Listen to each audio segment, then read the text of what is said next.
Voilà, bonjour à tous. Nous sommes vendredi les quantièmes. Aujourd'hui, c'est vendredi les quantièmes. Les dates parfois. Les dates parfois on les oublie. Donc, vendredi le 29 août 2000. Ray vient de faire son entrée. Vendredi le 29 août 2025. Nous allons commencer un enseignement sur. Nous allons vous présenter un ouvrage. 666 ne concerne pas les chrétiens. Alors, je vous ai juste demandé, ne sois pas pressé à critiquer, suis d'abord. Quand tu vas suivre, vous voyez derrière moi, j'ai mis la photo d'un monsieur. Il s'appelle Cyrus Ingerson Scofield.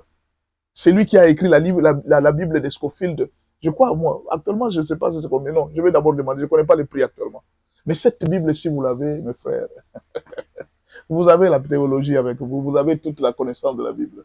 Si vous avez ça au moins, hein, vous n'avez pas besoin de faire encore la théologie. Si vous avez cette Bible, inutile de faire la théologie, parce que toute la théologie est là. Il a même bien résumé avec détails. Il vous envoie avec tout, tous les détails, toutes les références. La Bible a toutes les références. Aujourd'hui, vous êtes avec une Bible de votre téléphone. Non, lui, c'est plus que les téléphones. Il vous donne les références. La Bible du téléphone ne donne pas de références. Hein. La Bible du téléphone ne donne pas de références. Lui, il vous donne des références. Chaque verset, vous allez voir une petite lettre. Il vous renvoie à un autre verset. Il vous donne des... Ah non. Mon frère, nous n'avons rien fait pour Dieu. Il y a des gens qui ont travaillé. Scofield. Ah non, non. Il y a des gens qui ont travaillé pour Dieu. À un moment, quand moi je me vois, je vois comme si je suis devant un éléphant et moi une fourmi. Ce monsieur a travaillé. Il a bossé, mon frère. Il a transformé la couleur de la Bible. C'est une mission que Dieu lui a donnée. De mettre la théologie à la disposition de tous les serviteurs de Dieu. Aïe, aïe, aïe, aïe, aïe. Que Dieu bénisse cet homme. Voilà. Je vous ai expliqué pourquoi j'ai mis la photo, parce que quelqu'un d'autre viendra la photo. Oh non, tu commences maintenant à mettre les photos des gens derrière. Non, il faut honorer de tels hommes. Comme on n'avait pas la photo de l'apôtre Paul, on n'avait pas la photo de Jésus, on n'avait pas la photo de... Non. Lui, au moins, c'est quelqu'un de notre génération. De 1800, il est mort en 1900. Donc, nous pouvons encore avoir ces photos. Ingerson Scofield de Cyrus. Portez de bons noms, hein. Vous allez voir que le nom là, ça peut avoir l'influence. Alors, je vais vous présenter d'abord l'ouvrage. L'ouvrage a combien de chapitres? Nous avons d'abord l'introduction. Hein, l'introduction. Emen Gimbi, bonjour, merci beaucoup. Emen Gimbi, je te salue aussi.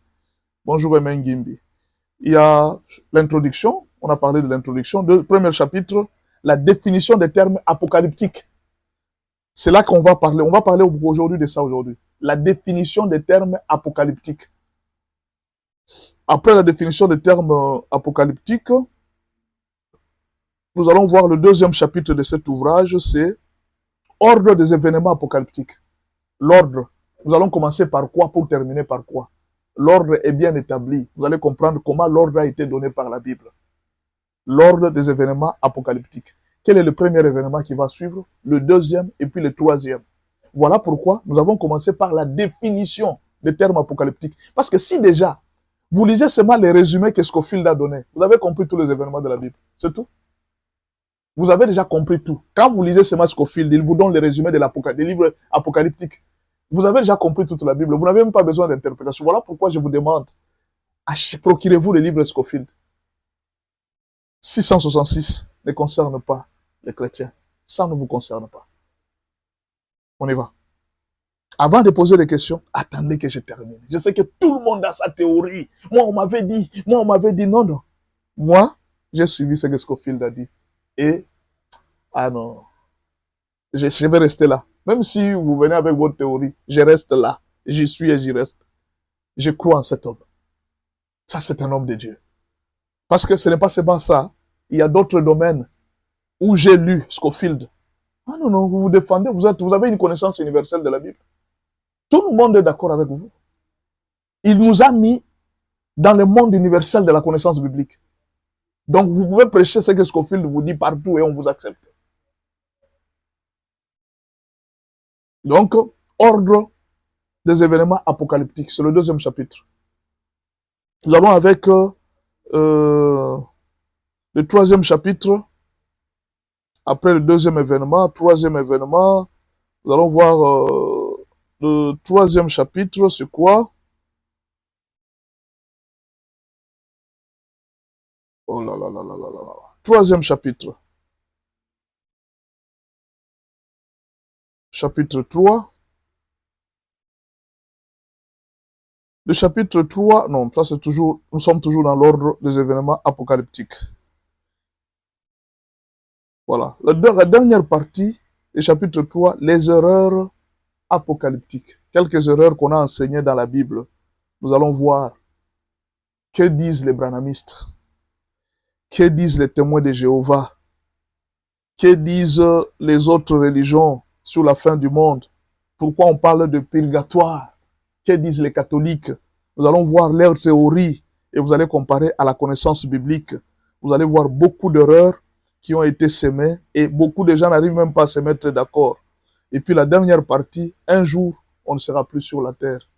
C'est la dernière partie. Il y aura des choses qui vont parler. Un jour, on ne sera plus sur la terre. Voilà. Je pense que ce sont des chapitres qui sont là. Définition des termes apocalyptiques. Hein? Vous avez la fin de temps, vous avez la fin du monde et vous avez l'enlèvement. On va parler de ça aujourd'hui. La fin de temps, l'enlèvement et puis la fin du monde. Qui sont ceux qui n'ont pas cru à la vérité? Il y a des gens qui n'ont pas cru à la vérité. Qui sont-ils? Nous allons parler de la dernière semaine de Daniel. La dernière semaine de Daniel. Nous allons parler dans cet ouvrage de la fin du monde. Et puis on va parler aussi de quelques erreurs doctrinales sur l'Apocalypse. Il y a les branhamistes, il y a les témoins de Jéhovah. Et puis voici quelques remarques que nous avons fait des forces religions. Nous allons voir comment est-ce que les autres ont enseigné ça, comment est-ce que les autres ont enseigné ça. Il y a aussi d'autres fausses religions qui ont enseigné des choses sur l'enlèvement, sur la fin du monde. Alors, dans tout ça, vous allez découvrir ça dans cet ouvrage qui sera pour vous une grande source de bénédiction. Je vous encourage d'avoir l'ouvrage, de le lire et ça peut beaucoup vous aider. Alors, nous allons commencer aujourd'hui par le premier chapitre. C'est de là qu'on va parler sur la définition des termes apocalyptiques. GSK vient de faire son entrée. Sois le bienvenu. Aujourd'hui, moi, je te salue en premier. Que Dieu te bénisse, GSK. Reçois aussi nos salutations. Avant même que toi, tu salues tout le monde, moi, je te salue déjà. Alors, chapitre 1er, définition des termes apocalyptiques. Définition des termes apocalyptiques. Merci beaucoup pour les cadeaux que vous m'envoyez, GSK. Définition des termes apocalyptiques. Est-ce que vous continuez à aimer la vidéo? Ici, il y a un problème. Je dois d'abord couper, voilà, pour que je ne sois pas dérangé. Ici aussi, il y a des gens toujours qui appellent pendant les lives, ils vous appellent. La définition des termes apocalyptiques. Commençons par ça. La majorité de toutes ces définitions sont tirées de la Bible éditée en français courant. La New Scofield Reference Bible de 1967. C'est l'édition de 1967. La New Scofield Reference Bible de 1967. Là où une définition sera donnée en dehors de celle-ci, nous vous donnerons les signes. Donc, beaucoup de parties de notre ouvrage, nous nous sommes inspirés des écrits de Cyrus Ingerson Scofield. Voilà pourquoi j'ai mis sa photo, pour que vous puissiez toujours vous référer à lui. Hein, chaque fois, c'est quelqu'un qui nous a beaucoup aidé vraiment. Que Dieu les bénisse. Premièrement, que veut dire le mot apocalypse? Quand on vous parle d'apocalypse, apocalypse, ça veut dire quoi? La définition du mot, le mot apocalypse vient du grec apocalypsis. Le mot apocalypse vient du grec. On dit apocalypsis. Action de dévoiler. Apocalypsis veut dire action de dévoiler. C'est un verbe. Action de dévoiler. Apocalypsis. Action de dévoiler. De faire connaître ce qui est caché ou inconnu. Une chose qui est cachée, une chose qu'on ne connaît pas. Vous faites connaître ça. On appelle ça apocalypsis du grec. Faire connaître ce qui est inconnu, ce qui est caché. Alors, c'est en latin qu'on a bien pris. En latin, apocalypsis veut dire révélation. Je ne sais pas comment on va lire. Hein. En latin, Apocalypse veut dire révélatio. C'est pourquoi dans les Bibles anglaises, on n'écrit pas Apocalypse, on écrit Revelation. Dans les versions anglaises, on n'écrit pas Apocalypse. C'est dans les versions françaises où on parle Apocalypse. Mais dans les versions anglaises, on parle de Revelation. Les derniers livres d'Apocalypse, en anglais, on écrit Revelation. Pourquoi? Parce qu'eux, ils ont tiré du latin qui veut dire révélation. Je ne sais pas si je me fais comprendre pour le mot Apocalypse. Mais couramment, on utilise ce mot d'une autre façon. Là, je suis maintenant avec la définition du dictionnaire Les Robert. Que dit Les Robert par rapport au mot apocalypsio ou bien apocalypse? Les Robert, la définition du Robert dit ceci. Ça, c'est le dictionnaire Robert. Il dit apocalypse égale fin du monde. C'est-à-dire, dans le langage courant, quand on vous parle d'apocalypse, on parle directement à la fin du monde.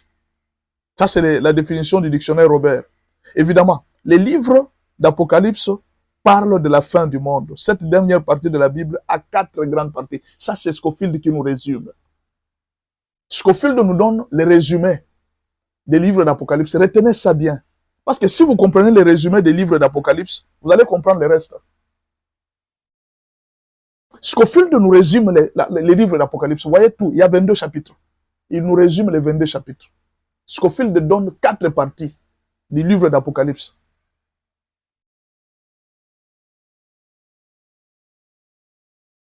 Quatre grandes parties du livre d'Apocalypse. Retenez ça. Le livre d'Apocalypse a 4 grandes parties. Première partie du livre d'Apocalypse, ce sont les choses passées. Les choses passées. C'est la première partie du livre d'Apocalypse. Cette partie va du chapitre 1er, verset 4, jusqu'à 20.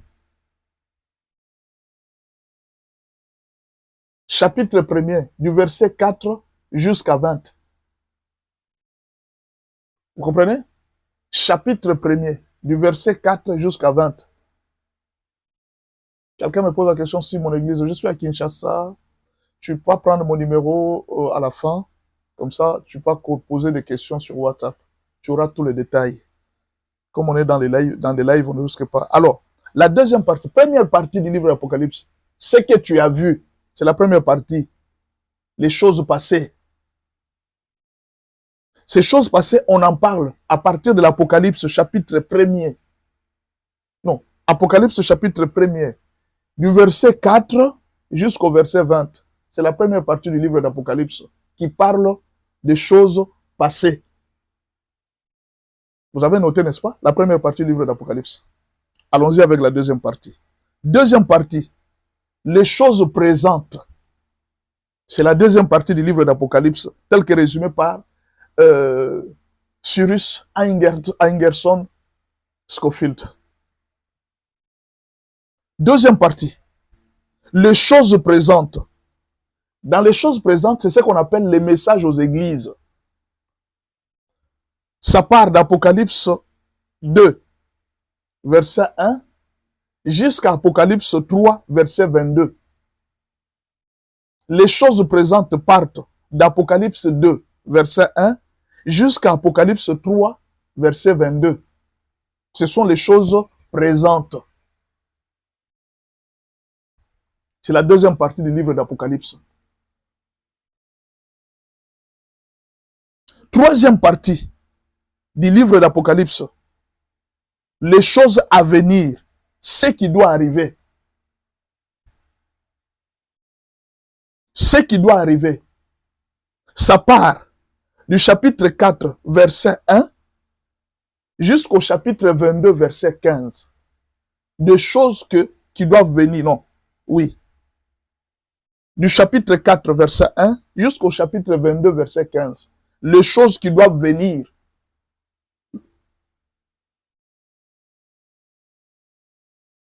Quatrième partie du livre d'Apocalypse, c'est la conclusion. Les derniers messages de la Bible. La conclusion. Les derniers messages de la Bible. Apocalypse 22, du 16e verset au 21e verset. Apocalypse 22, du 16e verset au 21e verset. Les derniers messages de la Bible, la conclusion de la Bible. Alors, à partir seulement de ces résumés que Scofield nous a présentés, vous pouvez comprendre comment les événements vont se passer. Les choses passées, les choses présentes, les choses à venir, et puis la conclusion de la Bible. C'est tout. Vous avez le résumé d'Apocalypse? C'est très simple, non? Est-ce que c'est compliqué? Quand déjà vous lisez Apocalypse, arrêtez-vous. Première partie, les choses passées. Si vous terminez les choses passées, vous parlez maintenant des choses à venir, des choses présentes, les messages aux églises. Si vous terminez les choses présentes, vous êtes maintenant aux choses qui vont arriver.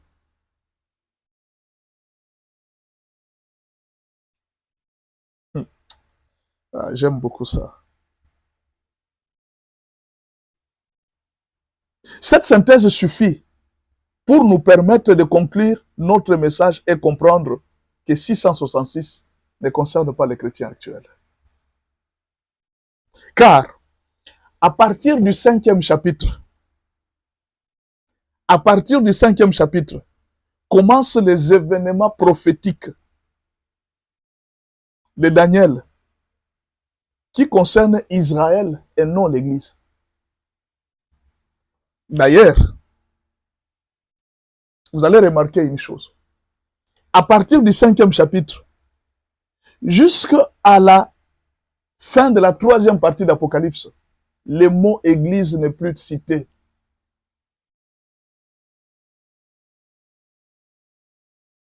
Est-ce que je peux répéter? Prenez Apocalypse, lisez à partir du 5e chapitre jusqu'au 22e chapitre, verset 15. Il n'y a pas un seul endroit où on a cité le mot Église. L'Église n'est pas citée. La question que vous allez vous poser, pourquoi l'Église n'est pas citée à partir du 5e chapitre jusqu'au dernier chapitre? Pourquoi? Parce que l'Église n'est plus sur terre. L'Église est déjà enlevée. L'Église n'est plus sur terre. Apocalypse ne cite plus l'Église. À partir du 5e chapitre jusqu'au 22e chapitre, verset 15, Apocalypse n'a pas cité l'Église. Parce que l'Église n'est plus sur terre. L'Église est déjà partie. On ne comprend pas. C'est-à-dire, c'est l'enlèvement de l'Église qui va déclencher les événements de fin des temps de la fin. C'est pourquoi on doit définir 3 mots pour que vous puissiez comprendre ces événements. Il y a 3 mots qu'on doit définir. Le premier mot à définir, c'est ce qu'on appelle l'enlèvement, la fin de temps et puis la fin du monde. Beaucoup de chrétiens confondent la fin de temps et la fin du monde.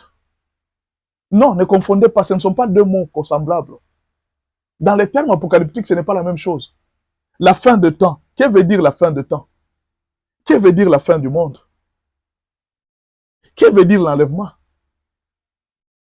Si vous ne comprenez pas ça, vous allez vous embrouiller. Quand vous voulez étudier les événements du temps de la fin, comprenez d'abord ces 3 mots. Enlèvement, fin de temps et fin du monde. Ce n'est pas la même chose. Fin de temps. Quand quelqu'un vous dit fin de temps, c'est qu'il y a un début de temps. Nous sommes vers la fin de temps. Mais c'est quoi le temps? Quel est le début de temps?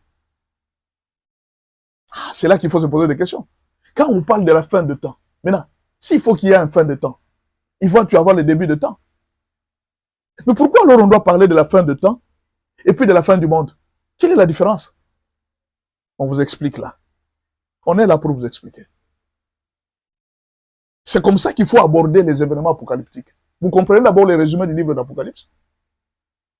Si vous avez compris les résumés du livre d'Apocalypse, vous allez voir qu'à partir du 5e chapitre, le mot Église n'est plus cité, parce que l'Église n'est plus sur terre. L'Église est déjà enlevée. C'est après l'enlèvement de l'Église que d'alors les événements seront déclenchés.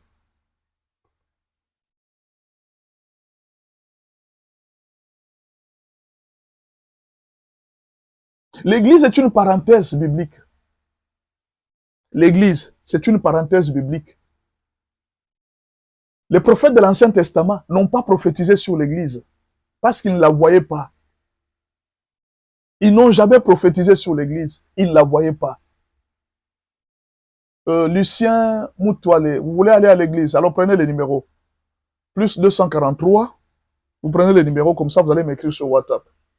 Plus 243, 81, 86, 81, 652. Écrivez encore, plus 243, 81, 86, 81, 652. Je ne sais pas si vous avez écrit les numéros. Plus 243, 81, 86, 81, 650. Vous m'écrivez sur WhatsApp. Ou alors, si vous avez raté cet enseignement, suivez ça sur YouTube, sur mon compte YouTube, Pasteur Benjamin Aoka officiel. Vous allez retrouver ces messages d'aujourd'hui. Donc, bon travail et bonne journée. Vous allez retrouver les messages. Vous ne raterez rien, ne vous en faites pas. Vous allez retrouver ça sur YouTube. Dès que vous allez m'écrire, je vais vous envoyer les liens. Vous allez me demander aussi les liens et l'ouvrage. Et puis, vous me demandez aussi les bons de tous les ouvrages. Comme ça, vous allez les avoir. Merci beaucoup. Et bon service, bon travail.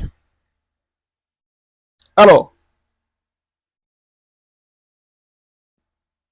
l'Église n'est plus citée dans les livres d'Apocalypse. C'est donc l'Église seulement qui bloque ces événements, qui attendent l'enlèvement de l'épouse de Jésus-Christ pour leur accomplissement. Dès que l'Église est enlevée,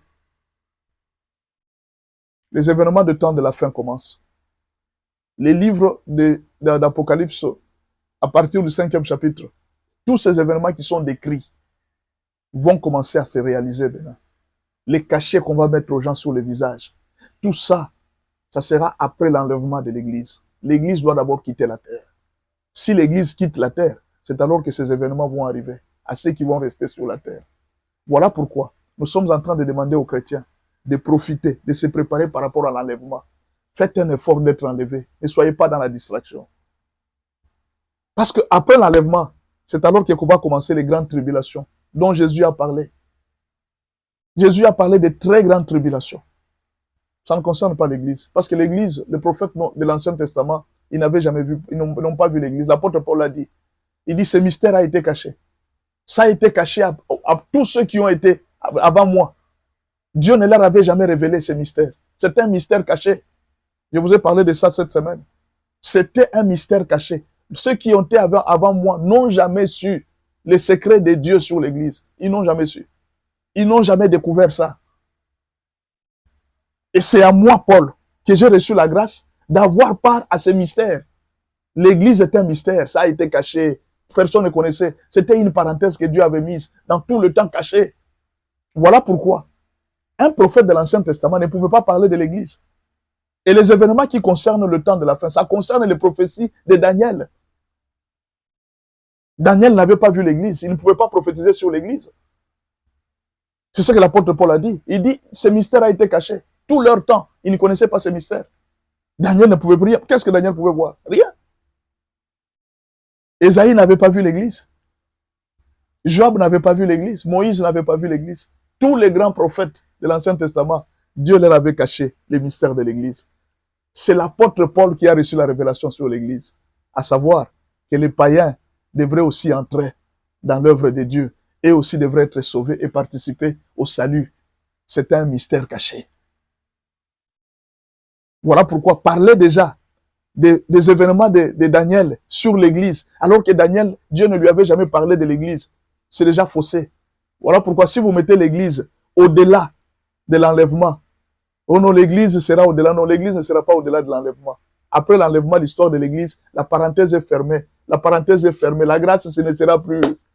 Cette grâce que vous avez aujourd'hui, vous ne l'aurez plus. Une fois l'Église est enlevée, c'est fini, la parenthèse sera fermée. La parenthèse Église, c'est une parenthèse que Dieu a ouverte avec l'arrivée de Jésus. Comme Israël a refusé, la parenthèse avait été ouverte. On a mis l'Église entre parenthèses. Et puis cette parenthèse sera fermée juste avec l'enlèvement. Dès que l'enlèvement est fait, les événements de la nation Israël commencent maintenant. Tous les événements décrits dans la Bible par Daniel et les autres vont commencer à s'exécuter. C'est là qu'il y aura les événements de 666. Et là, l'Église ne sera plus sur la terre. On sera déjà enlevé. On ne sera plus sur la terre. Alors, je vous explique. Les 3 mots que je vais vous expliquer aujourd'hui, vous allez tout comprendre. comment les événements vont se passer. Commençons par la définition du premier mot, la fin des temps. J'ai trouvé cette définition dans un ouvrage d'un Canadien, un grand homme de Dieu, canadien. Comment il s'appelle encore? Il y a des ouvrages quand vous ramassez comme ça, hein, dans la rue, vous allez trouver là, on vend ça moins d'$1. Mais les mystères qui sont cachés dans l'ouvrage, les gens ne comprennent pas. Aïe, aïe, aïe, aïe, aïe, aïe. Il s'appelait J. Thomas. Il a écrit un livre, Les prophéties de la Bible. Quelques remarques. Diffusion de la Bible en 1982. Il a diffusé diffusion de la Bible, l'édition diffusion de la Bible, 1982. C'est un Canadien. C'est un Canadien. J'ai pris sa définition. J'ai trouvé que c'était une définition très bien expliquée. Et je préfère vous partager cette définition pour comprendre ce qu'on appelle la fin de temps. Qu'est-ce que J. Thomas a expliqué sur la fin de temps? C'est un Canadien. Il nous a bien expliqué. J. Thomas nous a expliqué dans son ouvrage de 1982. Il nous explique la fin de temps. Moi, j'aime bien les anciens théologiens. Je vous dis la vérité. Pas de polémique. Hein. On appelle ça la fin de temps ou la fin du temps. C'est aussi un mot qu'on utilise. La fin des temps ou la fin du temps. Ou encore la consommation des siècles. C'est la fin d'une période où les nations ont eu la domination sur Israël. Est-ce que je peux répéter? La fin de temps, c'est la fin pour les temps pour les nations de leur domination sur Israël. C'est ce qu'on appelle la fin de temps. La domination que les nations ont eue sur Israël, c'est ce qu'on appelle la fin de temps. Ou la consommation du siècle, ou la fin du temps. Commencer avec la prise ou la destruction de Jérusalem, ou des temples par les Chaldéens. Vous comprenez? Les Chaldéens sont venus déporter les enfants de Dieu. Ils ont détruit les temples. Pour la première fois, ils avaient détruit. Le temple de Jérusalem que Jésus a trouvé, ça avait été reconstruit. On l'avait détruit pour la première fois, la déportation du peuple de Dieu. Commencer avec la prise et la destruction de Jérusalem et du temple par les Chaldéens et la déportation du peuple à Babylone. Vous vous rappelez, non? Daniel à Babylone. C'est pendant ce temps-là de Daniel à Babylone que la fin de temps avait commencé. Là, non, le début du temps. Les débuts du temps ont commencé avec la déportation du peuple à Babylone. C'est la période du prophète Jérémie, prophète Daniel.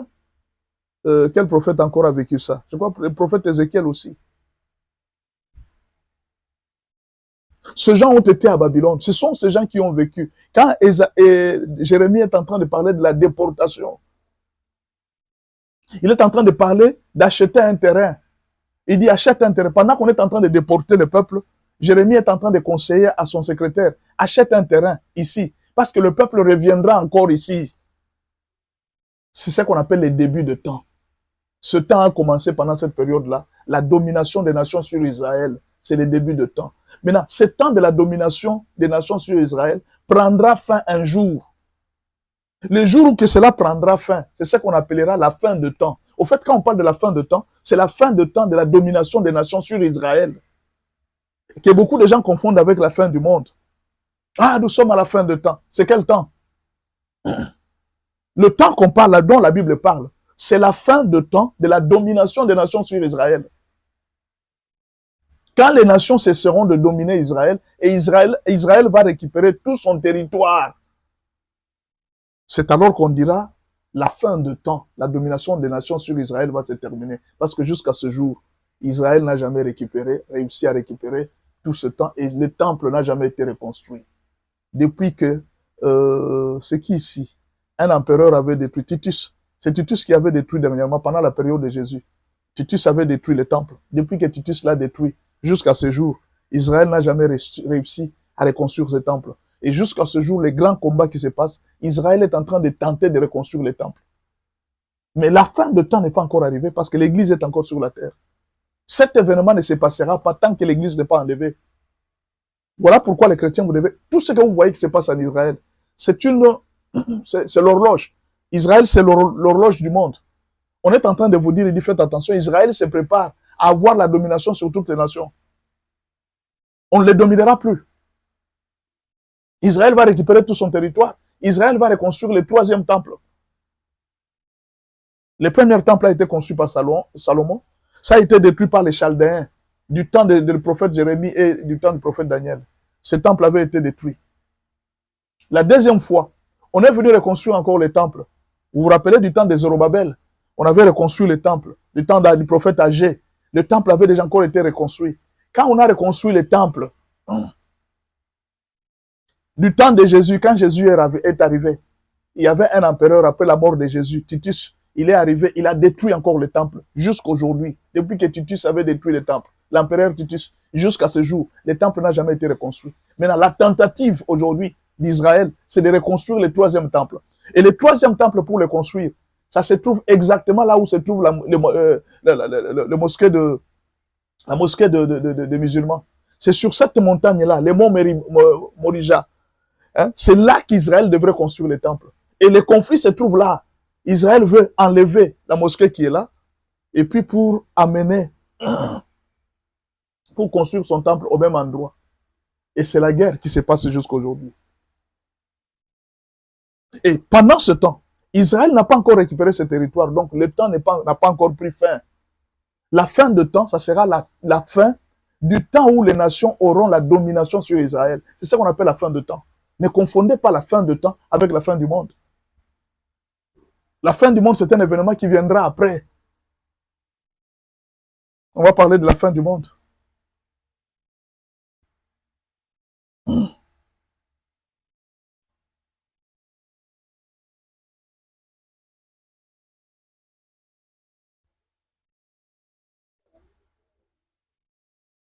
Alors, cette période de la fin de temps, après, voilà, elle a commencé. La fin, le début de temps. Parce que quand vous parlez de la fin de temps, vous devez connaître le début de temps. Le début de temps a commencé avec la déportation de Babylone. N'est-ce pas? Quand Babylone a été déportée, c'est alors que le début de temps avait commencé. Maintenant, la fin de temps, ça sera la fin de la domination des nations sur Israël. C'est ce qu'on appelle la fin de temps. Alors, comment ça va se passer la fin de temps?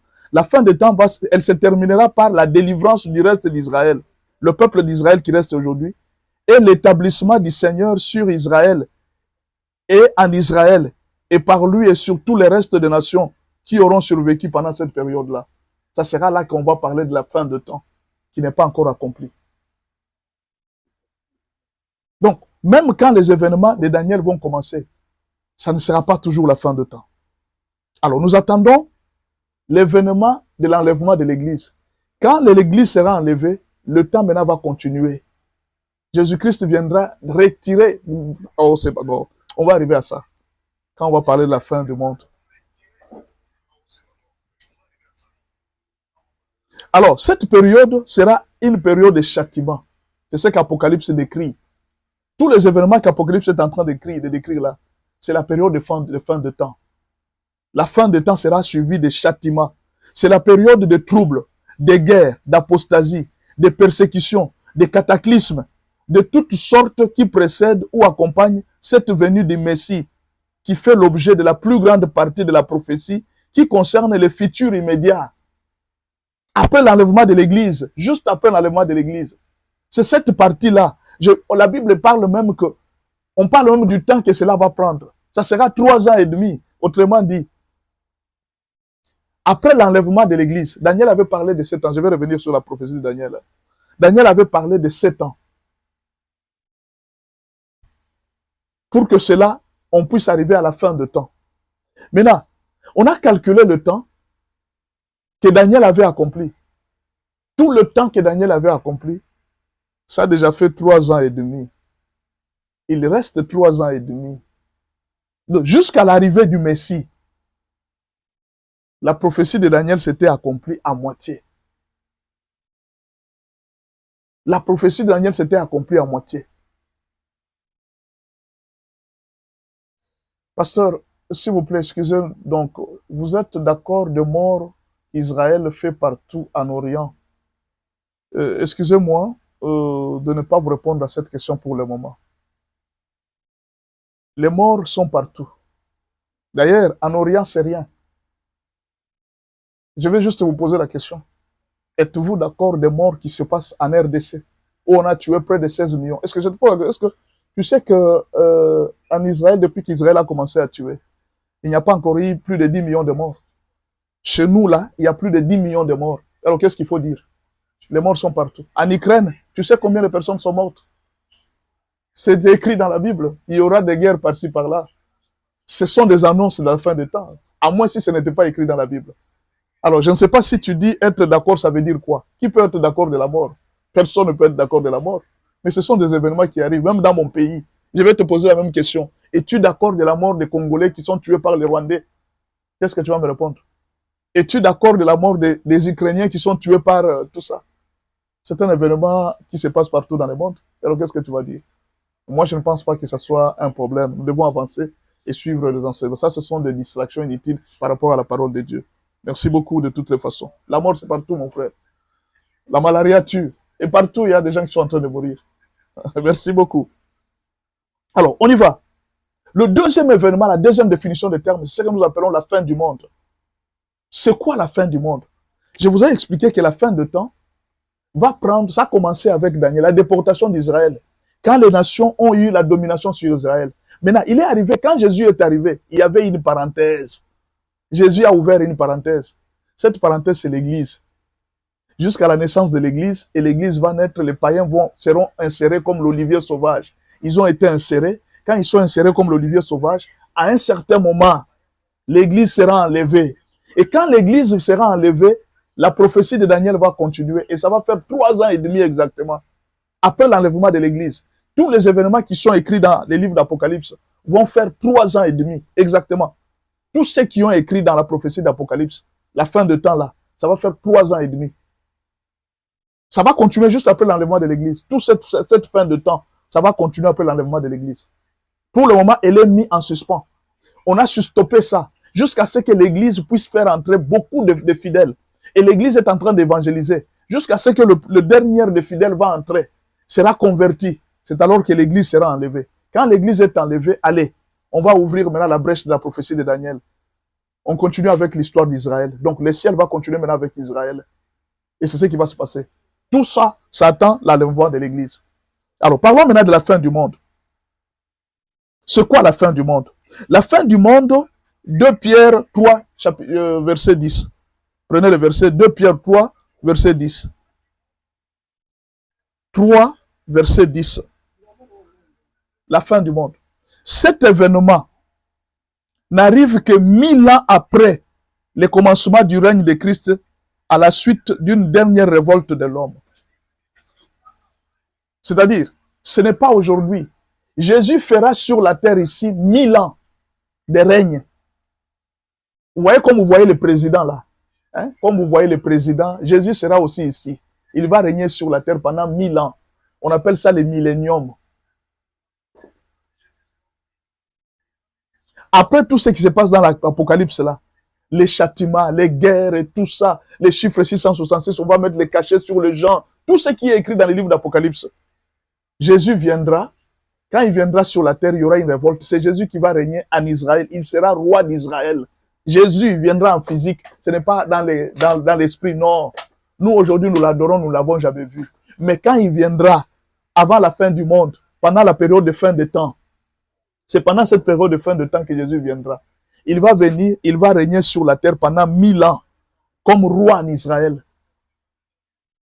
Mais alors quand il régnera, il y aura encore beaucoup d'hommes sur la terre. Et ces hommes, à un certain moment, vont tenter de se révolter.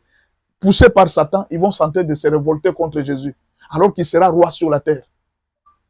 Quand ils vont tenter de se révolter, c'est alors qu'il y aura une guerre. L'homme va chercher de se révolter, il y aura une guerre. Et ça ne sera pas une guerre parce que Jésus viendra détruire tous ces gens qui tenteront d'attaquer Israël, de tuer son royaume, de détruire son royaume. Ils viendront en masse, des armées et des armées. Et il va tous les détruire. C'est là que sera la fin du monde. Le monde ici va se détruire. On va créer de nouveaux cieux. Après 1000 ans de règne de Jésus sur la terre. Mais pendant ce temps, l'Église n'est plus sur la terre, mes frères. Nous sommes déjà enlevés. Nous serons l'épouse. Peut-être que nous serons en train de gérer avec Jésus à côté de lui. Peut-être que moi, je serai gouverneur quelque part. Je ne sais pas où est-ce qu'on va me placer. C'est pourquoi je préfère de tout mon cœur être enlevé, quitter cette terre dans toute la gloire, m'en aller. Ne rêvez pas de cette terre. Pensez à votre enlèvement. Pensez au départ. Nous allons quitter cette terre. Donc, ce n'est pas aujourd'hui la fin du monde. Et il y a encore beaucoup de temps. Parce qu'il faut que Jésus fasse 1000 ans sur la terre avant que la fin du monde arrive. La fin du monde, ce n'est pas aujourd'hui en tout cas. Ce n'est pas aujourd'hui. C'est pas aujourd'hui. Il faut que d'abord la fin de temps prenne fin. Or, la fin de temps n'a pas encore commencé. La fin de temps commence avec l'enlèvement de l'Église. Quand l'Église est enlevée, c'est alors que la fin de temps commence. À partir des livres d'Apocalypse 4 ou 5. Vous allez lire très bien. Depuis Apocalypse 4, 5 jusqu'à Apocalypse 22, le nom de l'Église n'est pas cité. À part la conclusion d'Apocalypse. C'est là qu'on cite le nom de l'Église. L'Église n'est pas citée parce que l'Église ne sera plus sur la terre. Tout ça là, c'est expliqué clairement dans les livres de Scofield. Merci beaucoup de les lire. Je vous renvoie là-bas. Moi, je vous ai juste donné un résumé pour que vous puissiez comprendre facilement. Parce que vous pouvez lire, vous pouvez chercher. Si vous n'avez pas un œil biblique, vous n'allez pas comprendre. Ça sera difficile que vous puissiez comprendre. Mais nous, on vous facilite juste la compréhension de l'Apocalypse. La définition d'un autre terme, c'est ce que nous appelons l'enlèvement. C'est quoi l'enlèvement? C'est un événement qui consiste en la disparition des chrétiens. En un clin d'œil, les chrétiens vont disparaître. En un clin d'œil, disparition des chrétiens en un clin d'œil, en destination du ciel, à la rencontre de Jésus qui viendra chercher l'Église. Jésus va se pointer comme un oiseau au ciel. Et alors, il va attirer les chrétiens. Il les attire. Donc vous êtes là, vous allez sentir une force vous prendre sans comprendre comment est-ce que vous êtes pris. Vous êtes parti, vous disparaissez. En un clin d'œil, le fait seulement que tu fermes l'œil et tu ouvres. La personne qui était devant toi a disparu. C'est fini. Vous êtes déjà parti. On appelle ça l'enlèvement. C'est ça qu'on appelle l'enlèvement. En un clin d'œil, il y aura la disparition. Clin d'œil. Et puis vous disparaissez. Il n'y a plus personne. Vous avez vu quelqu'un à côté de vous, mais il était là. Ah, mais il n'est plus. Il était là, mais il n'est plus. On appelle ça l'enlèvement. Ça va venir en destination du ciel à la rencontre de Jésus-Christ. Alors, il y a une histoire qu'on nous a montrée pour nous expliquer comment les événements vont se passer. D'abord, la première histoire, c'est l'histoire d'Élie. C'est l'histoire d'Élie. Le prophète Élie était enlevé. Il n'était pas mort. Il était enlevé, il n'était pas mort. Il y a des chars qui sont venus le prendre. Les gens ont vu des chars. Il était là en train de partir, il dit, je serai enlevé aujourd'hui. L'Élysée qui les suivait, il a vu les chars partir en train de les prendre. Il est parti, il a été enlevé. C'est le premier exemple qu'on nous a montré dans la Bible de l'enlèvement. Le deuxième exemple de l'enlèvement, c'est ce qui est arrivé à Philippe. L'histoire de l'apôtre Philippe illustre bien cette disparition. Acte 8, verset 39. Écrivez-moi ce verset. Acte 8, verset 39. C'est cet événement qui déclenchera la fin de temps. C'est-à-dire, l'enlèvement va déclencher la fin de temps. C'est l'enlèvement qui va déclencher la fin de temps. Et elle sera caractérisée par une œuvre du Saint-Esprit. Qu'est-ce qui va se passer? Au fait, actuellement là, vous allez voir, il y a la guerre là. Vous vous posez la question, pourquoi Poutine n'a jamais appuyé sur le bouton pour lancer une bombe atomique? Pourquoi les États-Unis ont les freins pour lancer une bombe atomique? C'est parce que ce ne sont pas eux qui vont détruire cette terre. Ce ne sont pas leurs armes qui vont détruire cette terre. Ce ne sont pas les rois de la terre qui vont mettre fin à ce monde. Non, Dieu ne leur a jamais donné cette autorisation de mettre fin au monde. Non. Ils n'ont pas ce pouvoir. Tout est dirigé par le Seigneur. Tout est dirigé par Dieu. C'est Dieu qui dirige tous les événements. Personne ne mettra fin à la fin du monde. Personne. Il n'y a personne qui va mettre fin à ce monde ici. Personne. C'est Dieu lui-même qui mettra fin à toutes choses. Voilà pourquoi, malgré leurs armes, malgré tout ce qu'ils ont, ils ne cesseront pas. Alors, qu'est-ce qui va se passer? Quand le Saint-Esprit va enlever l'Église, il y a ce qui va se passer, les freins qui étaient dans le cœur de plusieurs rois de la terre. Parce que la Bible dit que le cœur du roi est un courant d'eau. Dieu l'incline là où il veut. Le Saint-Esprit est en train de bloquer les diables pour qu'ils n'agissent pas pour le moment. Parce que l'Église est encore sur la terre. On appelle ça le mystère de l'iniquité. Le mystère de l'iniquité est encore bloqué. Ils sont bloqués, ils ne peuvent pas agir par le Saint-Esprit parce que l'Église est encore sur la terre.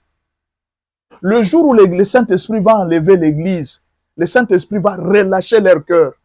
C'est alors que la méchanceté va s'accroître sur la terre. Vous allez voir tous les événements d'Apocalypse vont commencer à se réaliser. C'est parce que le Saint-Esprit n'a pas encore détaché leur cœur. Parce que l'Église est encore sur la terre. L'épouse du Seigneur est encore sur la terre.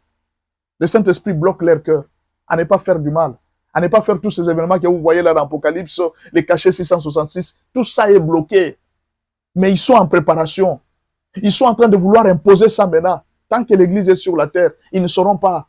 Il faut que l'Église soit enlevée. C'est ce que la Bible dit. Il faudra que ce qui doit partir, le Saint-Esprit doit d'abord partir. Il va enlever les freins pour que les hommes puissent faire le mal. Les hommes ne croiront plus en rien. Vous comprenez? Il faut que le Saint-Esprit puisse enlever ces freins qu'il avait mis dans les cœurs du roi. Quand il va enlever ces freins, c'est alors que les rois seront capables de faire le mal, de faire les cachets que vous êtes en train de parler là, 666, de commencer à faire souffrir les gens. Ce n'est pas encore le moment, parce que l'Église est sur la terre. Donc, comprenez une chose. Si Dieu freine beaucoup de choses sur la terre, c'est à cause de la présence de l'Église sur la terre. Si Dieu freine beaucoup de choses sur la terre pour que ça ne se réalise pas, si Dieu bloque encore pour que les cachets, on ne puisse pas vous mettre aujourd'hui sur le front, et sur, ce n'est pas que ces cachets n'est pas prêt. Tout est déjà prêt. Ils ont déjà tout apprêté. Mais le Seigneur freine encore parce que son Église, son épouse est encore sur la terre. C'est à cause de toi et de moi. C'est à cause de toi et de moi. Dieu veut que nous puissions arriver à maturité, afin qu'il vienne nous enlever.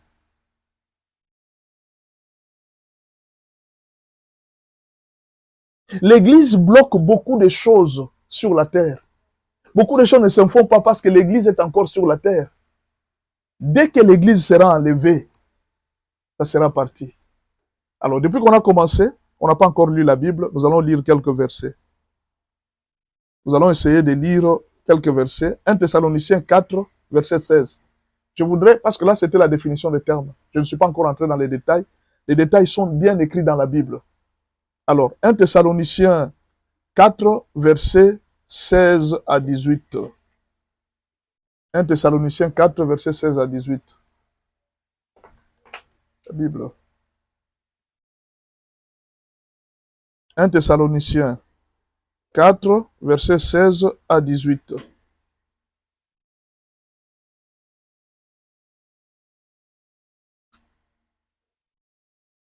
« 1 Thessaloniciens 4, verset 16 à 18.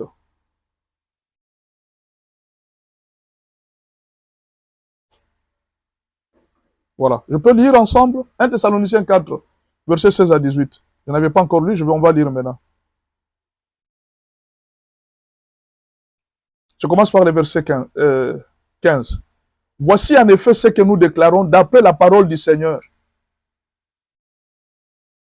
Voici en effet ce que nous déclarons. J'ai voulu d'abord vous donner les résumés pour que l'explication des versets devienne facile. Maintenant, vous allez lire les versets, vous allez comprendre. Commencez maintenant à comprendre. Voici en effet ce que nous vous déclarons d'après la parole du Seigneur. Nous les vivants, nous qui sommes en vie, donc moi et toi qui sommes en vie, qui sommes sur TikTok aujourd'hui, restez pour l'avènement du Seigneur. Nous ne devancerons pas ceux qui sont morts. C'est-à-dire quoi? Tel que nous sommes en vie, il y a de nos frères qui sont morts dans le Seigneur. Nous n'allons pas les dévancer. Ce n'est pas que nous, comme nous sommes en vie, ils vont nous suivre en retard. Non, ça ne sera pas comme ça. On nous explique ce qui va se passer. Car le Seigneur lui-même a un signal donné à la voix d'un archange et au son de la trompette de Dieu descendra du ciel et les morts en Christ ressusciteront premièrement. Il y aura d'abord la résurrection de ceux qui sont morts dans le Seigneur. Ils vont ressusciter juste à un bruit d'un archange. Un archange va donner la trompette. Quand il sonnera la trompette, cette trompette va ressusciter les morts. Les gens vont ressusciter. Ceux qui étaient dans des tombeaux, ils vont sortir. Ensuite, nous les vivants, qui serons restés, nous serons tous ensemble enlevés avec eux sur des nuées à la rencontre du Seigneur dans les airs. Jésus ne descendra pas sur la terre. Nous allons le rencontrer dans les airs. Avec ceux qui sont morts, vous allez voir votre frère, votre maman qui était morte dans le Seigneur. Vous allez la voir. Elle sera enlevée. Nous allons tous partir dans les airs. Nous allons nous voir dans les airs, dans les nuées. Nous nous voyons. Hey, j'ai vu tel. Nous nous saluons et nous sommes enlevés. Car le Seigneur lui-même a un signal donné à la voix d'un archange et au son de la trompette de Dieu descendra du ciel. Et les morts en Christ ressusciteront premièrement. Ensuite, nous les vivants qui serons restés, nous serons tous ensemble enlevés. C'est ce qu'on appelle l'enlèvement. Nous serons enlevés avec eux sur des nuées, à la rencontre du Seigneur dans les airs. Ainsi, nous serons toujours avec le Seigneur. Nous serons toujours avec lui. Même quand il reviendra sur la terre pour créer le millénium, nous serons toujours avec lui. Alors, l'apôtre Paul dit ceci. Consolez-vous donc les uns les autres par ces paroles. Je suis venu vous consoler pour vous dire, ne vous en faites pas. Même si vous n'avez jamais voyagé dans un avion, vous allez faire bientôt un voyage que nul n'a jamais fait. Même si vous n'avez jamais construit une parcelle, ne vous en faites pas. On nous a déjà tout préparé vers le ciel, où nous trouverons des choses qui sont sur la terre. Vous voyez les investissements que vous faites sur la terre, ça n'a aucune valeur. Ne vous en faites pas. Nous serons enlevés. Nous allons partir. Si vous montez un peu, plus haut. Pourquoi on nous a dit d'enseigner ça? Pourquoi on nous a recommandé de donner ces enseignements? Pour ce qui est de l'amour fraternel, vous n'avez pas besoin qu'on vous écrive, car vous avez vous-même appris de Dieu à vous aimer les uns les autres. Et c'est aussi que ce que vous faites envers tous les frères dans la Macédoine entière.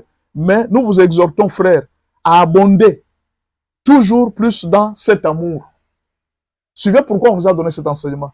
Et à mettre votre honneur à vivre tranquille, à vous occuper de vos propres affaires, à travailler de vos mains, comme nous vous l'avons déjà recommandé. Travaillez de vos mains, cherchez l'argent, mon frère. La Bible vous recommande. Cherchez l'argent. Ne vous occupez pas des affaires des autres, occupez-vous de vos affaires. N'entrez pas dans la vie privée des gens. Non, la Bible vous interdit. En sorte que vous vous conduisiez honnêtement envers ceux du dehors et que vous n'ayez besoin de personne. C'est ce que l'apôtre nous a dit. Vous devez vivre en ayant besoin de personne. Oh non, mon oncle ne m'a jamais aidé. Mon oncle, non, l'église, on ne m'aime pas. Non, non, vous devez vivre en fonction de n'avoir besoin de personne. Vous devez travailler, chercher l'argent. C'est une recommandation biblique. Nous ne voulons pas, frères, que vous soyez dans l'ignorance au sujet de ceux qui dorment, afin que vous ne vous affligez pas comme les autres qui n'ont point d'espérance. Il y a certaines personnes qui commencent à se dire, il dit finalement, priez ou pas priez, vous mourrez. Priez ou pas priez, vous tombez malade. Priez ou pas priez, vous n'avez pas de travail. Priez ou pas priez, vous avez des divorces. Priez, il dit, ne vous découragez pas en fonction de cela. Que cela ne vous décourage pas. La mort des autres, les difficultés qui vous arrivent sur la terre, que cela ne vous décourage pas. Voici en effet ce que nous vous déclarons d'après la parole du Seigneur. Nous, les vivants, restés pour l'avènement du Seigneur, nous ne devancerons pas ceux qui sont. Alors, je vous ai dit tout ça. Soyez prêts. Ne vous inquiétez pas, n'ayez pas peur. Même si vous n'avez pas trouvé ce que vous cherchez sur la terre, rassurez-vous, bientôt nous serons enlevés. Nous allons nous en aller. Nous irons dans notre cité. Nous ne serons plus sur cette terre. Nous irons chez notre Père. Il viendra nous chercher lui-même. Il est en train de venir. Il est en chemin, en train de venir. L'Église sera enlevée. Est-ce que c'est moi qui ai dit ça? C'est la Bible, non? Vous n'avez pas lu avec moi?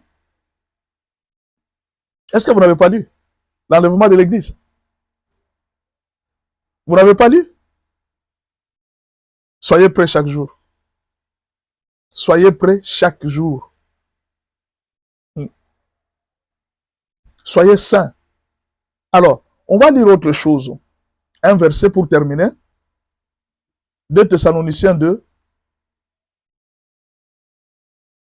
Vous allez voir ce qui va se passer parce que vous vous posez la question sur la fin des temps. Je vais vous expliquer un peu ce qui va se passer par la fin des temps. Quand l'Église sera enlevée, voici ce qui va se passer. 2 Thessaloniciens 2, versets 3 à 4. Quand l'Église sera enlevée, vous devez savoir maintenant qu'est-ce qui va se passer après l'enlèvement de l'Église. Il faudra qu'on vous explique aussi, après l'enlèvement de l'Église, qu'est-ce qui va se passer. Après l'enlèvement de l'Église, qu'est-ce qui va se passer après l'enlèvement de l'Église.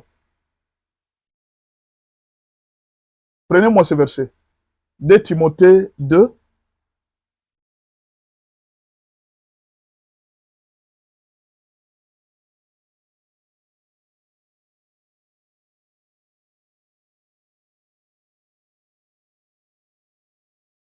Voilà. Ici, 2 Thessaloniciens nous explique. L'apôtre Paul nous explique dans le livre de 2 Thessaloniciens 2, je commence par le verset 1. 2 Thessaloniciens 2. Je commence par le verset 1. Vous pouvez lire même jusqu'à verset 10. Comme ça, vous allez comprendre. Je vous ai expliqué au début pour que vous puissiez comprendre. Parce que si je vous explique les résumés que Scofield a donné, si je vous explique tout ce que Scofield a parlé, vous allez vous rendre compte que la compréhension devient facile. On y va. Pour ce qui concerne l'avènement de notre Seigneur Jésus-Christ et notre réunion avec lui, quand nous allons nous voir avec lui, quand nous serons en réunion, nous serons ensemble avec lui. Nous vous prions, frères, de ne pas vous laisser facilement ébranler dans votre bon sens et de ne pas vous laisser troubler, soit par quelque inspiration. Il y a des gens qui amènent les inspirations. Soit par quelques paroles ou par quelques lettres qu'on dirait venir de nous, comme si les jours du Seigneur étaient déjà là. Vous comprenez? Il y a des gens qui disent déjà, les jours du Seigneur est déjà là. L'apôtre Paul lui-même a confirmé, non, non. Il dit, ne vous laissez pas troubler par une sorte d'inspiration, des lettres, non, non. Et il dit qu'on ne vous trompe pas. Que personne ne vous séduise d'aucune manière, car il faut que l'apostasie soit arrivée auparavant et qu'on ait vu paraître l'homme du péché, le fils de la perdition. Ça va d'abord commencer par là. On va voir cet homme de péché. Il va commencer à s'élever. Vous allez voir des signes. L'adversaire qui s'élève au-dessus de tout ce qu'on appelle Dieu et de tout ce qu'on adore, jusqu'à s'asseoir dans les temples de Dieu, se proclamant lui-même Dieu.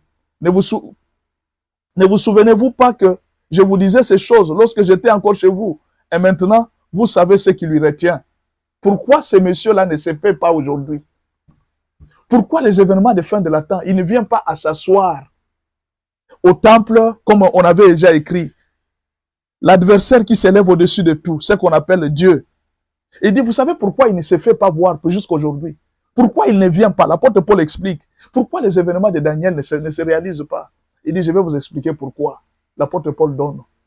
Il dit, et maintenant vous savez ce qui les retient, afin qu'ils ne paraissent qu'en son temps. Vous savez maintenant, je viens de vous expliquer, non? Vous savez maintenant qu'est-ce qui les retient. Qu'est-ce qui les retient? Il dit, car le mystère de l'iniquité agit déjà. Il faut seulement que celui qui les retient encore ait disparu. Est-ce que vous comprenez? Le mystère agit déjà.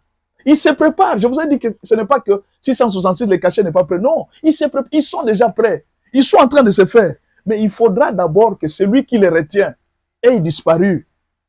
Qui doit disparaître? C'est l'Église. Il faut que l'Église disparaisse d'abord.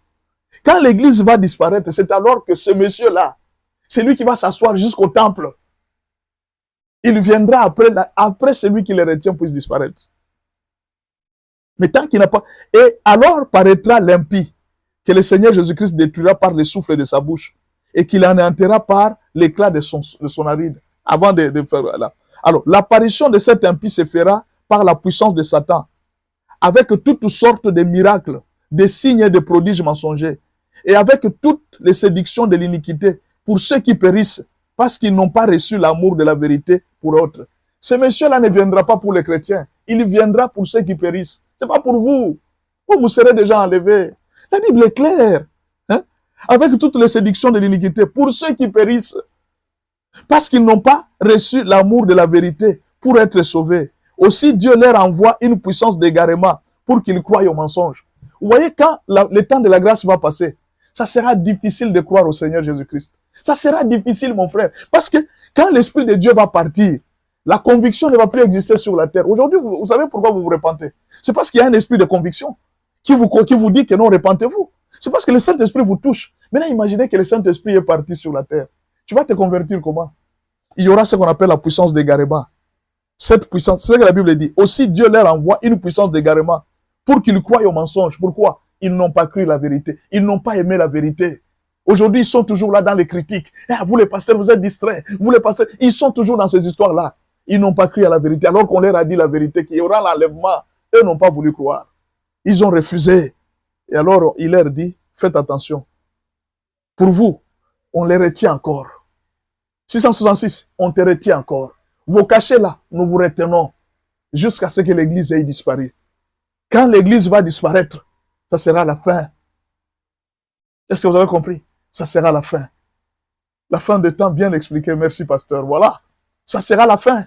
Alors, si vous ne comprenez pas ça, vous ne savez pas distinguer la fin du monde et la fin des temps, ça sera difficile. Vous allez toujours être troublé. N'importe qui vous amène une prophétie, vous comprenez. Non.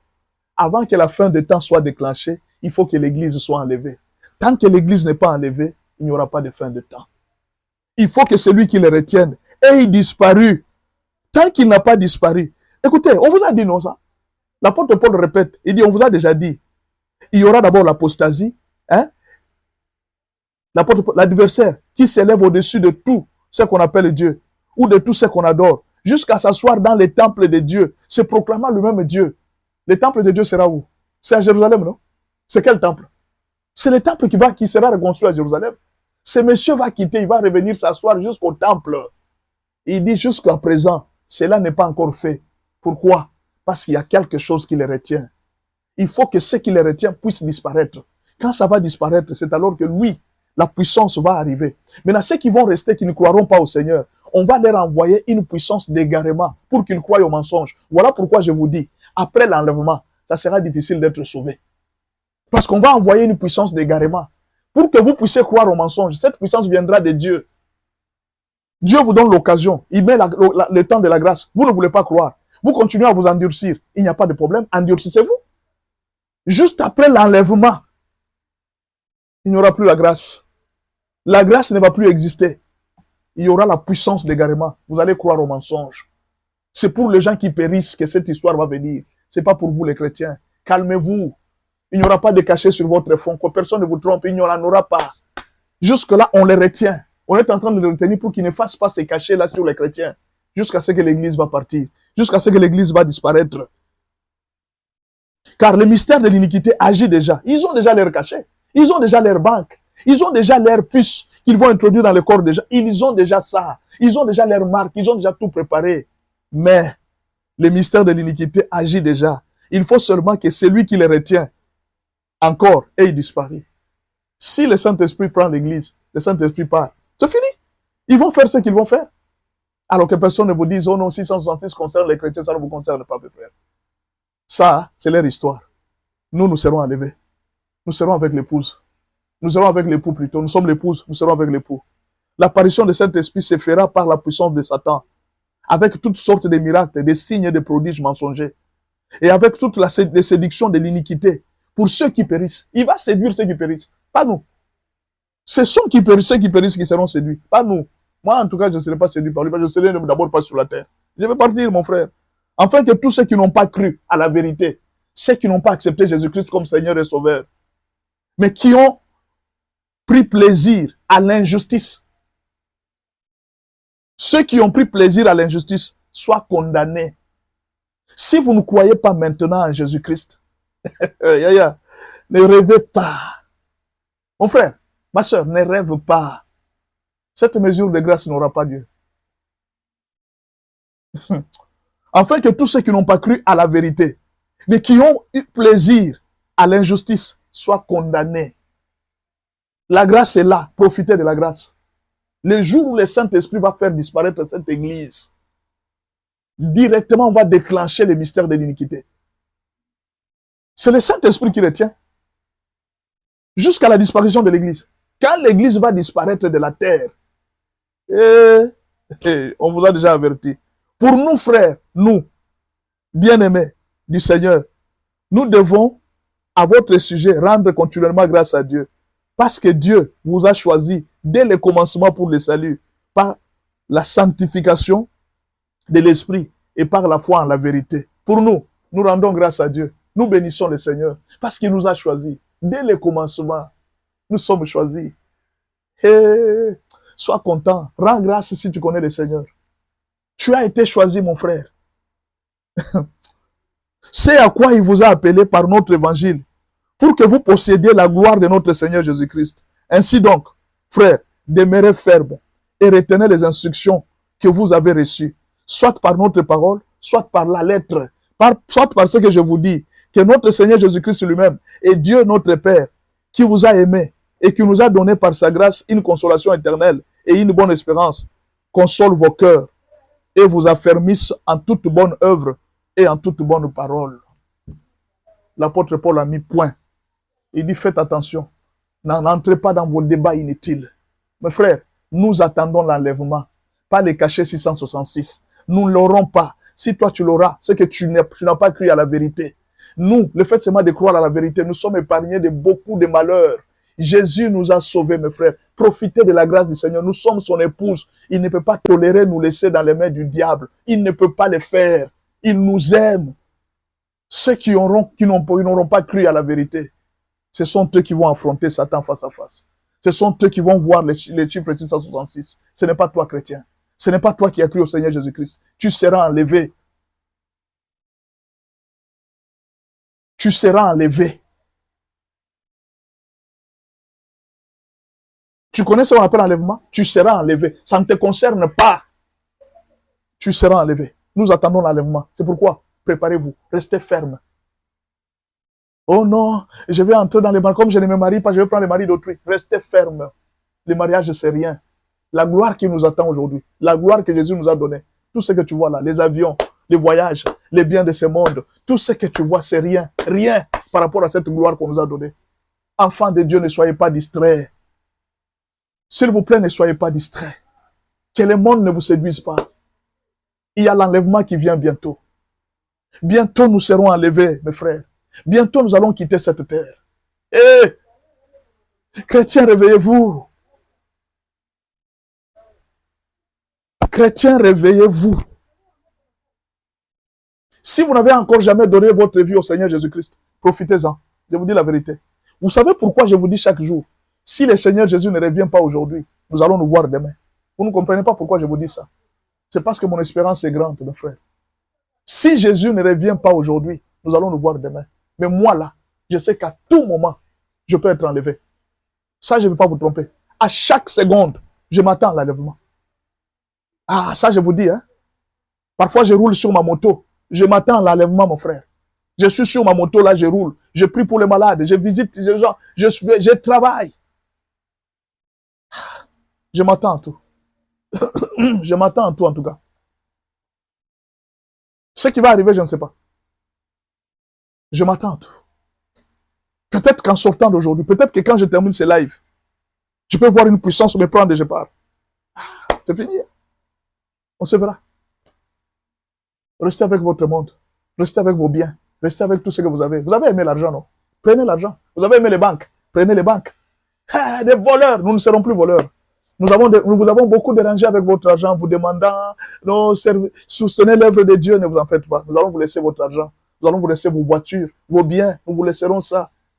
Nous allons vous laisser ça. Gardez ça, mes frères. Gardez votre banque. On va même vous amener des cachets. Vous allez commencer à acheter même dans les magasins en mettant seulement la main comme ça. Vous achetez. Ne vous en faites pas. Gardez tout ce que vous avez. Vous aurez même des véhicules que nous allons laisser, des maisons que nous allons laisser. Vous en allez en avoir. Vous en aurez beaucoup. Les chrétiens vont laisser beaucoup de biens sur la terre. Prenez ça, nous vous donnons ça. Gardez ça, hein. Tout ce que les chrétiens vont laisser sur la terre, nous vous donnons ça. Gardez ça. Vous avez aimé l'argent, non? Vous avez refusé la vérité. Vous avez refusé Christ. Parce que vous avez aimé l'argent.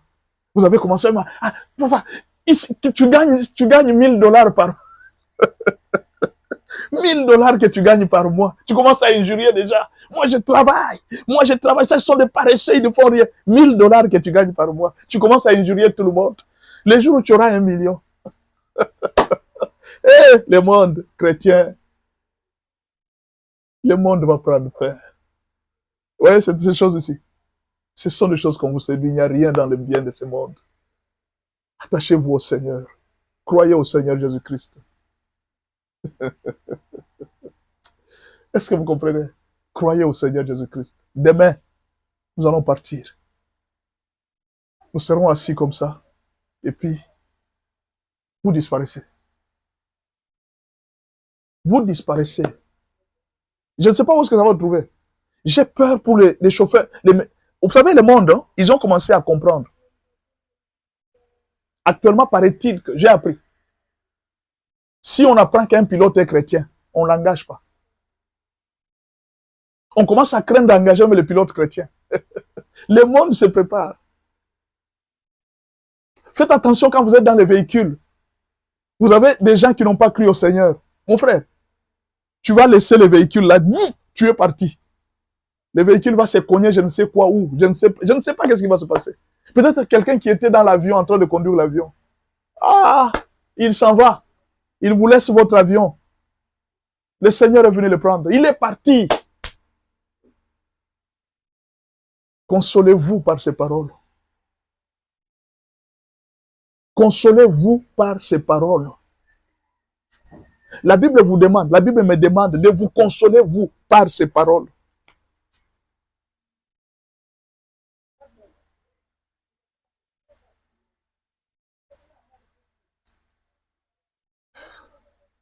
Beaucoup de choses à dire. Chaque jour, dites à vos enfants, s'il y a un testament que vous devez écrire, dites à vos enfants chaque jour avant de sortir. Mes enfants, vous voyez tel que nous sommes ici. Demain ou après-demain, il y aura l'enlèvement. Peut-être vous verrez, papa est parti, il n'est pas rentré. Sachez que mon père m'a pris, je ne suis plus sur la terre. Dis ça aux enfants. Il dit, vous voyez comme nous sortons là. Un jour, je peux être enlevé. Alors, je vous conseille, mes enfants, suivez le nom du Seigneur Jésus-Christ. Si vous voulez partir avec moi, votre Père, suivez le chemin du Seigneur Jésus-Christ. Sinon, si vous êtes là, dans la désobéissance, dans ceci, ne vous en faites pas, c'est votre problème. Le salut est individuel. Moi, je fais ce que je peux faire, c'est sur terre. Je vous aide. Pasteur, dites ça aux chrétiens. Si un jour, un dimanche, vous ne me voyez plus, ne vous en faites pas pour me chercher. Je suis déjà enlevé. Je ne serai pas toujours avec vous. Un jour, je partirai, je vais quitter cette terre. On va m'enlever, je ne saurais pas où est-ce que je serai. Est-ce que ça sera dans un bus? Est-ce que ça sera dans un voyage d'avion? Est-ce que ça sera où? J'ai peur des chauffeurs. Quand vous qui conduisez vos enfants là, vous amenez vacances familiales.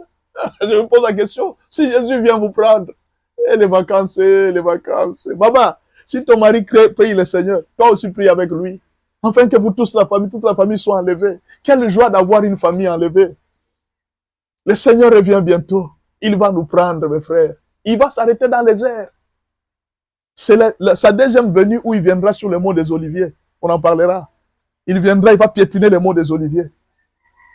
On en parlera. Mais je vous conseille d'acheter un ouvrage. Ça va beaucoup vous aider. Ouais, tel que j'ai expliqué. C'est comme ça que j'ai écrit dans l'ouvrage.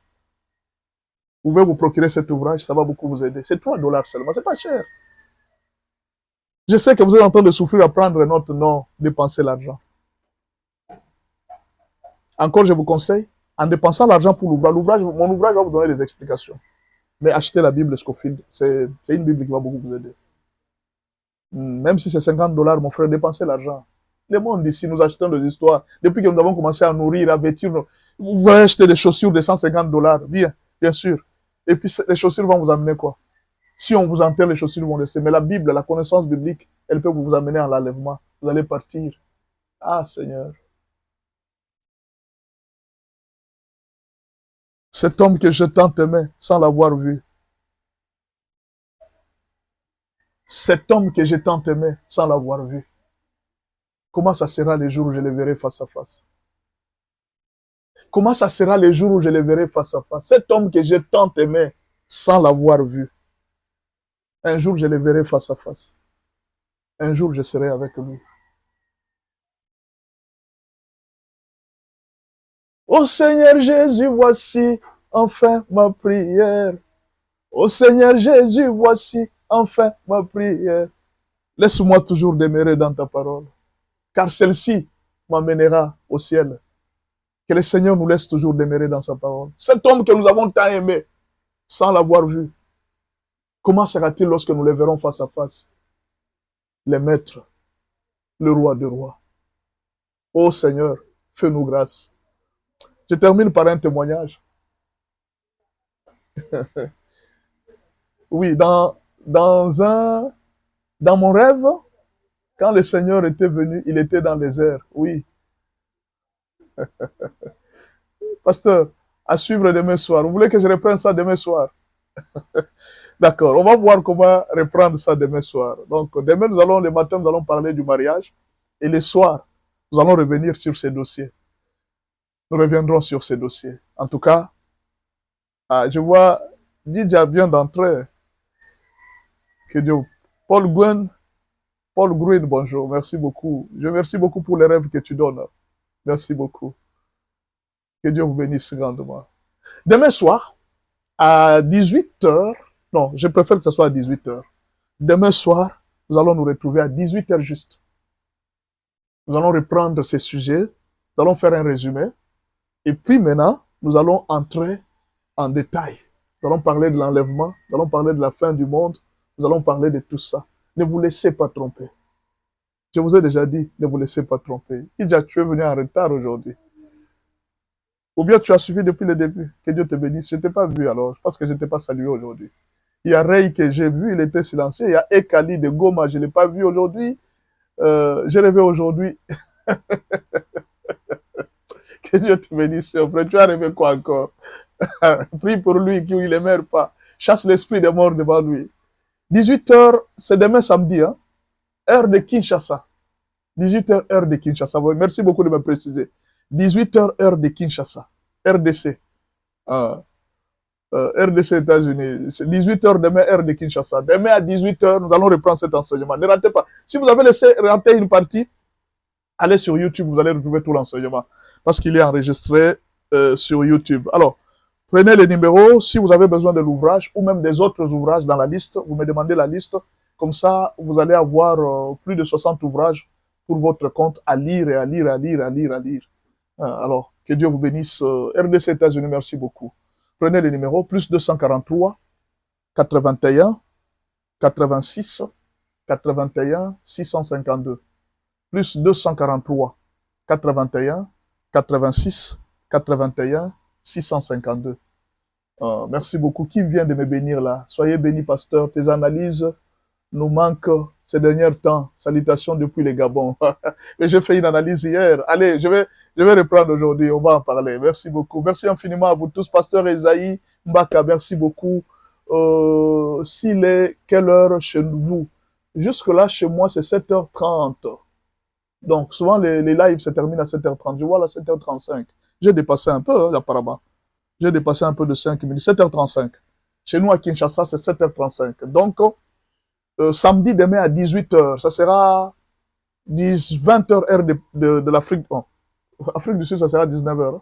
Afrique du Sud et Paris, je crois que ça sera 19 h. Je vais désormais vous suivre, pasteur, depuis les Gabon. Merci beaucoup, Greg. Que Dieu vous bénisse. Nous sommes partout. Moi, c'est partout. Je suis dans les mariages. Je suis dans la politique parfois pour aider les chrétiens. En fait, il faut faire attention, je ne suis pas politicien. Hein. Le seul message que Dieu m'a donné, c'était pour consoler les chrétiens. Les chrétiens avaient la crise quand ils avaient des nouvelles du pays.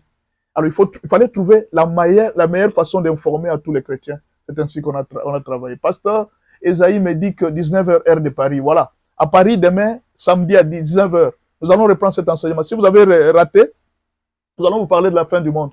Si vous comprenez ça, vous allez voir que tout devient facile. Personne ne va vous tromper sur ces événements. Qu'on ne vous trompe pas, c'est très facile. Ne vous trompez pas, c'est très facile. Nous avons lu pour vous. Nous avons cherché. Nous avons fouillé des grands hommes de Dieu. Nous avons trouvé ça. Et assurez-vous que c'est un ouvrage qui va beaucoup vous aider. 19 h, heure de Paris. 19 h, certainement, heure de l'Afrique du Sud. Certainement. Afrique du Sud, 19 h, Paris, 19 h. États-Unis, ça sera moins 6 h, ça sera 12 h juste aux États-Unis. Canada, États-Unis, ça sera entre 12 h et 13 h. Donc 11 h et 13 h. Canada, États-Unis.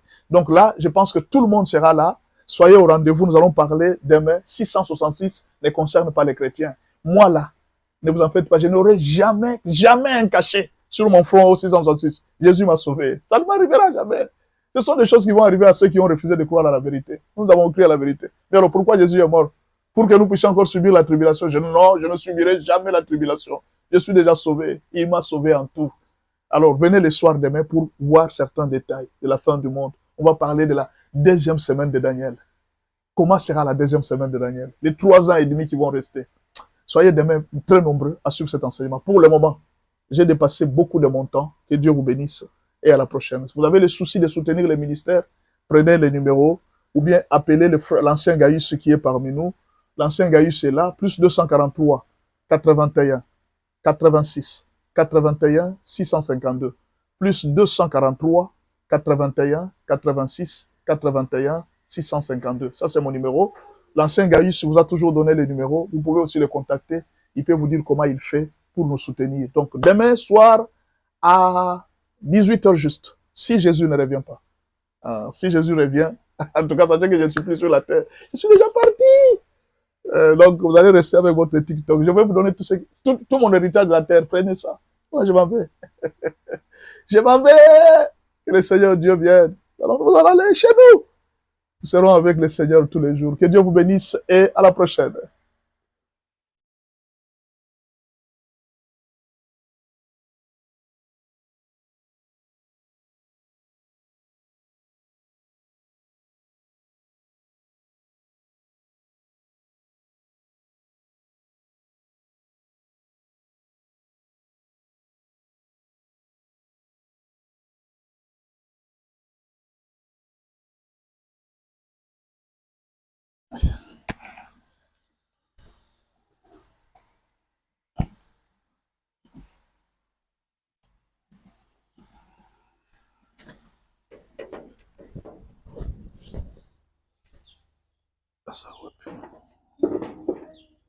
Bonjour.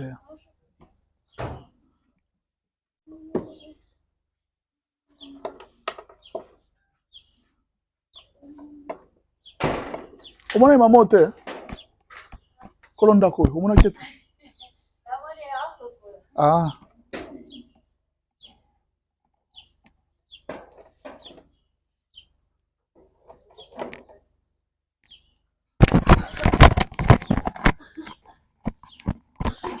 On va d'abord, moi, comme ça, qui est pas na bango.